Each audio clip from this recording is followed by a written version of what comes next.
Baik, selamat pagi kepada Ibu dosen dan teman-teman sekalian. Pada saat ini kami dari kelompok 5 akan mempresentasikan hasil diskusi kami yang berjudul Proyek Kombinasi Bisnis Akuisisi Garuda Food dan PT Mulia Boga.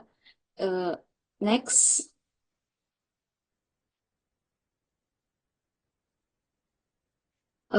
Berikut adalah anggota tim kami. Ada Dwi Puja Nurjana dengan NIM 2145, Nathanael Purba dengan NIM 2148, Taskia Gibran dengan NIM 2121, eh, Irene Simanjuntak dengan NIM 22167, Franciscus Lumban Batu dengan NIM 22171, Griselda Labore dengan NIM 22174, Penny Yosepa dengan NIM 22197, Sasa Hafiza Samosir dengan NIM 22199.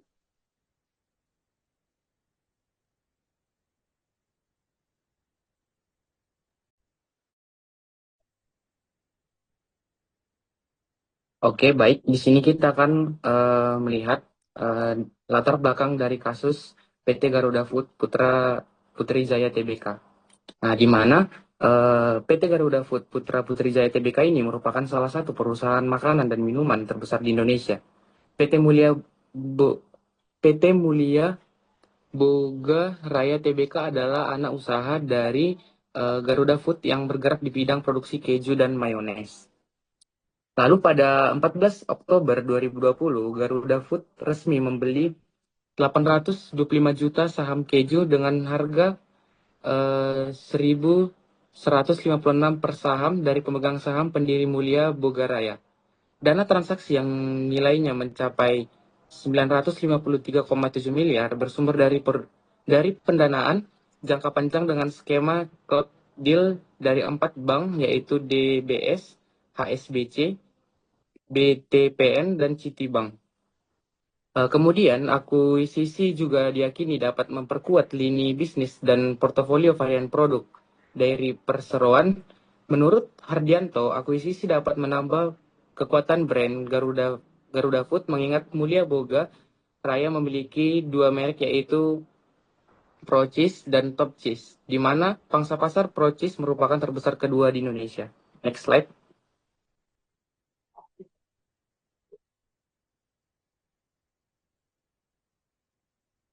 Nah, di sini kita bisa melihat rasio likuiditasnya, yaitu di mana terjadi peningkatan signifikan dari tahun ke tahun yang menunjukkan bahwa kondisi likuiditas perusahaan semakin baik. Nah, tahun 2017 sedikit di bawah 100%, berarti aset lancar hampir setara dengan liabilitas jangka pendek. Tetapi pada tahun 2019, perusahaan memilih aset lancar yang cukup untuk menutupi 1,5 kali liabilitas jangka pendeknya.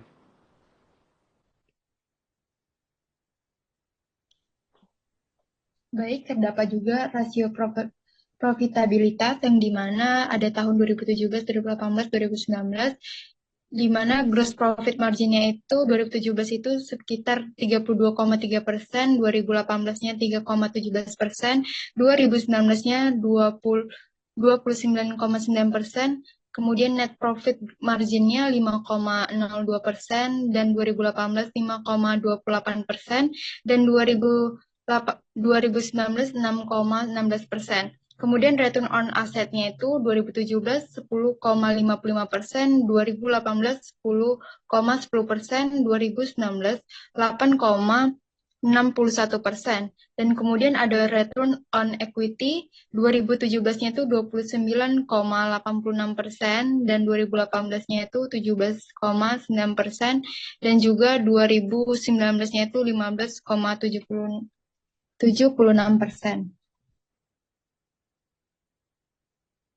Nah, kemudian ada juga rasio leverage. Nah, rasio leverage-nya ini pada tahun untuk debt to equity rasionya 2017-nya itu sekitar 183,6%, dan 2018-nya itu 69,21%, 2019-nya itu 83,8%, dan pada debt to asset rasionya itu 2017 64,67%, 2018-nya 40,90%, dan juga 2019-nya itu 45,38%.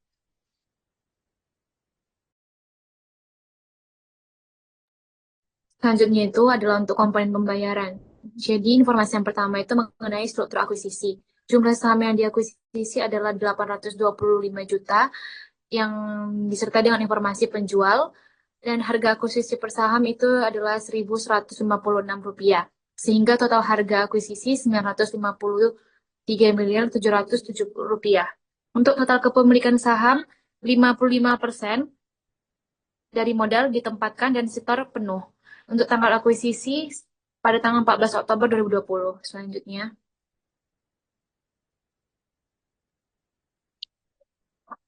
ini adalah deskripsi untuk modal awal dan total modal ditempatkan dan setor dari kedua perusahaan. Selanjutnya,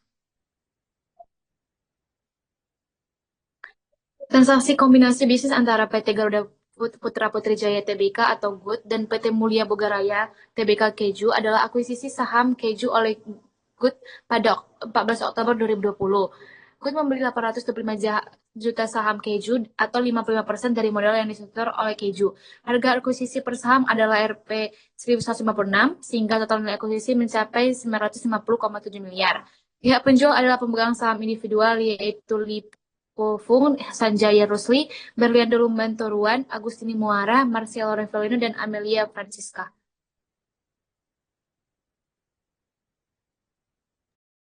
Baik, selanjutnya, laporan keuangan konsolidasi yang dihasilkan ketika ada kombinasi bisnis karena terjadinya kontrol yang tidak menggabungkan proses perusahaan melakukan merger. Setiap perusahaan tetap beroperasi secara terpisah dan independen dengan tetap menghasilkan laporan keuangan terpisah. Namun demikian, perusahaan gabungan berada di bawah satu kendali yang dilaksanakan oleh perusahaan yang bergabung. Kondisi berikut harus dipenuhi agar konsolidasi berhasil. Karena kepemilikan saham ditransfer atau dijual sementara, kontrol hanya bersifat sementara. Karena kendala jangka panjang anak perusahaan, ada dampak besar pada kapasitas untuk mentransfer uang tunai ke bisnis induk. Setelah dicabut, PSAK 22 digantikan oleh PSAK 22 Revisi 2019 yang mengadopsi Standar Pelaporan Keuangan Internasional atau IFRS untuk konsolidasi laporan keuangan.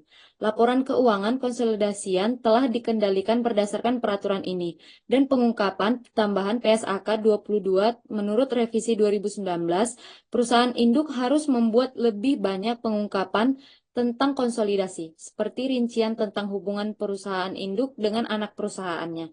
Keuntungan akuntansi yang digunakan untuk menyiapkan laporan keuangan konsolidasian dan informasi tentang entitas konsolidasi itu sendiri.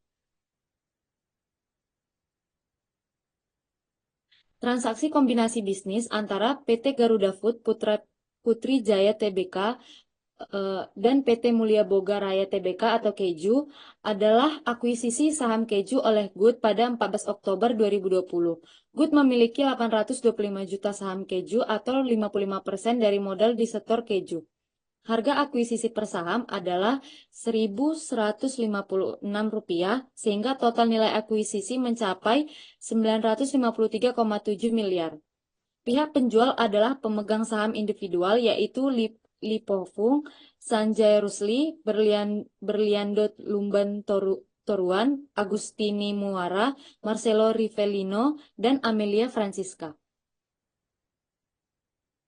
Laporan keuangan konsolidasian dihasilkan ketika ada kombinasi bisnis karena terjadinya kontrol yang tidak menggabungkan proses perusahaan melakukan merger. Setiap perusahaan tetap beroperasi secara terpisah dan independen dengan tetap menghasilkan laporan keuangan terpisah. Namun demikian, perusahaan gabungan berada di bawah satu kendali yang dilaksanakan oleh perusahaan yang bergabung. Kondisi berikut harus dipenuhi agar konsolidasian berhasil. Karena kepemilikan saham ditransfer atau dijual sementara, kontrol hanya bersifat sementara. Karena kendala jangka panjang anak perusahaan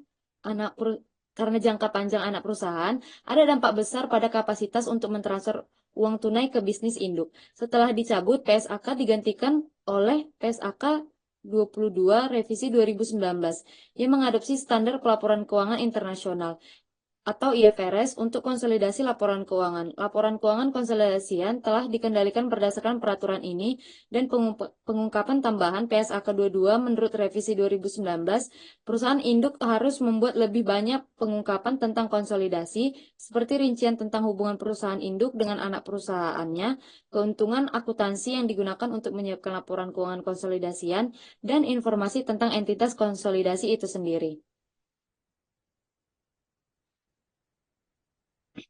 Berikut adalah nilai wajar aset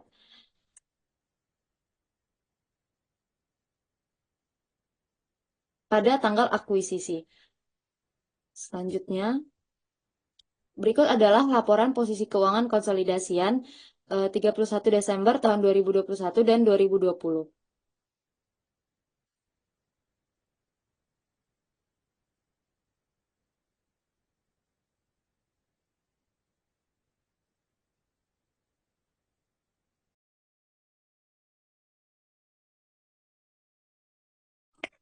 Akuisisi PT Mulia Bogaraya Tbk pada 14 Oktober dan 23 Desember 2020, Grup mengakuisisi 56,55% saham PT Mulia Boga Raya Tbk dengan total imbalan sebesar 982.082.391.174 rupiah.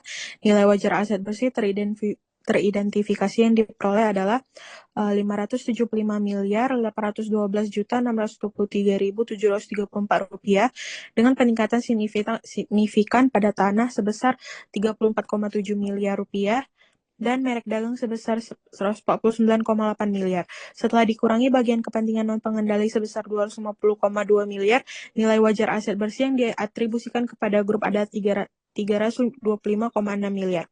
Perbedaan sebesar 656,5 miliar antara nilai wajar aset bersih teridentifikasi dan imbalan yang dibayarkan diakui sebagai goodwill. Goodwill ini diatribusikan pada sinergi bisnis dan skala ekonomi namun tidak dapat menjadi pengurang pajak penghasilan. Grup mencatatkan biaya akuisisi sebesar 243,8 juta sebagai beban umum dan administrasi. Sejak tanggal akuisisi, PT Mulia Bogaraya Tbk mencatat pendapatan sebesar 19 miliar dan kerugian sebesar 5 miliar. Akuisisi ini dilakukan sesuai peraturan OJK dan diharapkan memperluas bisnis grup di industri makanan dan minuman. Baik, saya akan menjelaskan data goodwill yang dimiliki perusahaan per 1 Januari 2020. Nilainya masih nol, namun setelah dilakukan akuisisi terhadap PT Mulia Bogaraya Tbk pada 14 Oktober 2020, tercatat adanya penambahan sebesar 656.460.352.452. Nilai ini tetap sama hingga 31 Desember 2021 karena belum ada amortisasi atau perubahan nilai. Maka, goodwill ini merupakan selisih antara harga perolehan dengan nilai wajar aset neto yang diidentifikasi pada saat akuisisi PT Bogaraya Tbk. Nilai dihitung berdasarkan proyeksi arus kas selama 5 tahun, lalu diekspektrapolasi menggunakan tingkat pertumbuhan jangka panjang yang wajar. Sementara itu, untuk merek yang diperoleh, perusahaan mengakuinya pada nilai wajar dan diamortisasi selama 30 tahun dengan metode garis lurus mencerminkan masa manfaat terbatas merek tersebut.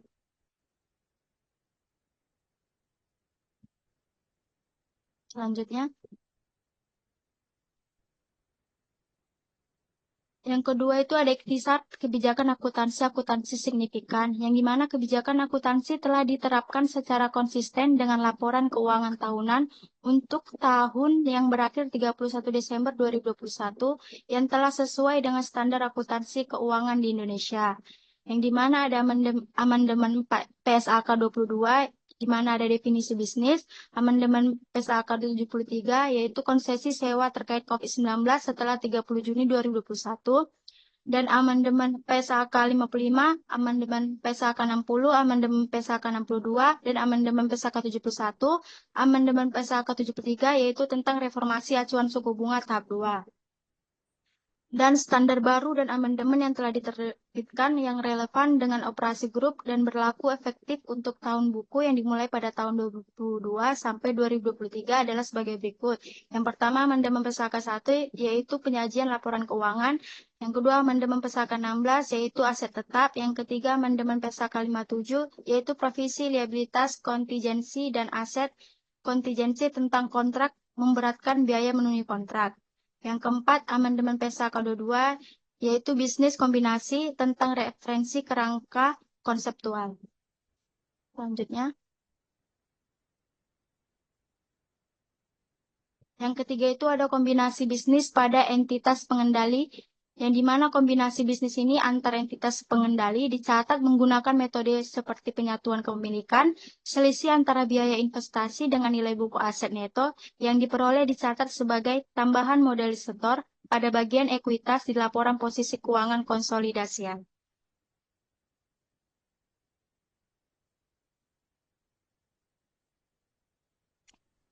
Baik, selanjutnya ada analisis dampak kombinasi. Yang pertama ada analisis keuangan.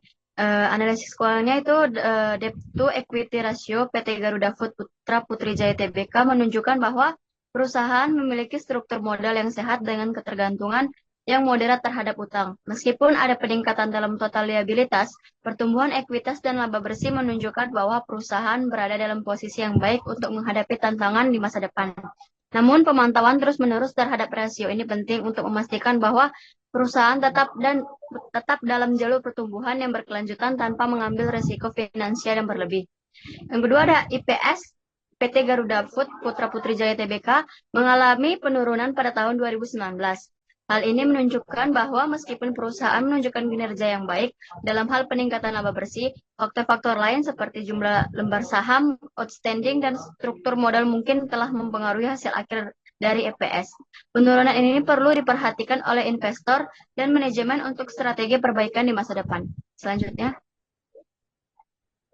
yang terakhir ada arus kas operasional Garuda Food Putra Putri Jaya Tbk pada tahun 2019 juga menunjukkan peningkatan arus kas operasional pada Garuda Food Putra Putri Jaya Tbk pada tahun 2019 didorong oleh pertumbuhan penjualan yang kuat, stabilitas biaya produksi, dan laba bersih yang meningkat. Semua ini berkontribusi pada peningkatan ekuitas perusahaan, menunjukkan kinerja keuangan yang sehat dan dinamis.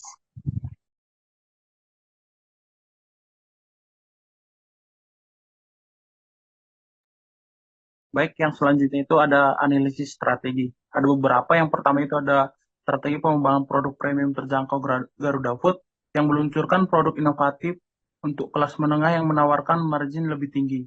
Strategi ini mencakup pada inovasi produk dengan produk yang sehat dengan kemasan eksklusif. Segmentasi pasar, target konsumen kelas menengah, terutama di luar Jawa. Harga kompetitif, harga yang lebih tinggi dari reguler, namun tetap terjangkau. Pemasaran digital yang menekankan nilai premium dengan harga terjangkau. Yang selanjutnya ada strategi ekspansi pasar internasional Garuda Food, di mana diperluas ke ASEAN memanfaatkan potensi pertumbuhan Asia Tenggara dengan cara kemitraan lokal bekerja sama dengan mitra lokal yang mengatasi hambatan non-tarif. Adaptasi produk ini menyesuaikan produk dengan preferensi konsumen di negara target. Penguatan brand di tingkat kehadiran merek melalui kampanye pemasaran lokal. Optimalisasi distribusi menggunakan distribusi yang sudah ada untuk efisiensi. Next. Yang selanjutnya itu ada strategi digitalisasi dan distribusi Garuda Food, di mana meningkatkan penetrasi e-commerce dan optimal rantai pasok menggunakan teknologi untuk meningkatkan efisiensi operasional, memperluas jangkauan pasar, serta mendukung pengambilan keputusan berbasis data. Yang selanjutnya, strategi branding dan keberlanjutan Garuda Food. Dengan berbasis mindfulness dan penggunaan kemasan ramah lingkungan yang memperkuat citra merek dan daya saing global. Strategi ini mendukung loyalitas konsumen, meningkatkan penjualan, dan mengurangi risiko regulasi lingkungan di masa depan. Yang selanjutnya atau yang terakhir ada strategi efisiensi operasional Garuda Food, di mana strategi ini bertujuan untuk mengurangi biaya produksi melalui diversifikasi bahan baku dan adopsi teknologi modern. Sekian dari saya kembalikan kepada moderator. Baik, demikianlah hasil presentasi kami. Mohon maaf jika ada kesalahan kata dan kekurangan lainnya. Sekian dan terima kasih.